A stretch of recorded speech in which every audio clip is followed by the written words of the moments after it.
আজকে হচ্ছে day number 33 নম্বর দিন আজকে।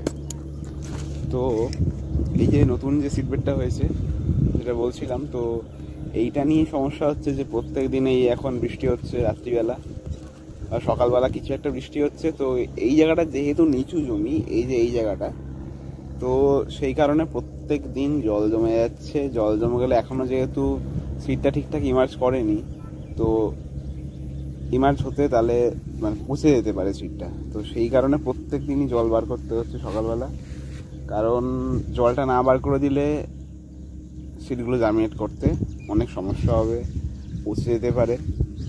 তো সেই কারণে এই যে আজকে আবারও এই সিট বেড থেকে জল বার করা হলো। তারপরে এই যে সিট বেডটার অবস্থা এখন এইরকম অবস্থা দাঁড়িয়েছে। আর একটা ব্যাপার হচ্ছে যে আমি তো ধান লাগিয়েছি এখানে ফিল্ডে, 3 বার লাগিয়েছি। এবার কি কি ধান আছে এখানে, ধানের কি কি জাত আছে, কি কি ভ্যারাইটি আছে বা কি কি জিনোটাইপ আছে, সেগুলো নিয়ে একটা নতুন ভিডিও একটা করা উচিত। মানে কোন কোন জাতের আছে, তবে চাষিদের একটা সুবিধা হবে যে সেখান থেকে একটা আইডিয়া নিতে পারবে কোনটার বীজতলায় কীরকমভাবে প্রোডাকশন হচ্ছে, মানে কোনটাই বেশি রোগ লাগছে কোনটায় রোগ লাগছে না, সেখান থেকে একটা মানে ধারণা পেতে পারে। তো সেটার জন্য একটা আলাদা করে ভিডিও তৈরি করব।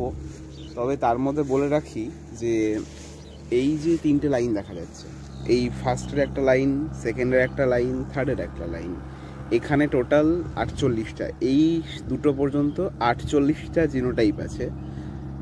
কিছু কিছু ভ্যারাইটি আছে এর মধ্যে। আর এটার পরে জিনোটাইপ 25টা ছিল, এগুলো ভ্যারাইটি নয়, এগুলো জিনোটাইপ অনলি। আর এরপরে যেগুলো এখান থেকে লাগানো হয়েছে সেগুলো হচ্ছে মাজিয়ান ক্যাম্পাস থেকে আনা, সেখানেও তাই, এখান থেকে 35টা আছে।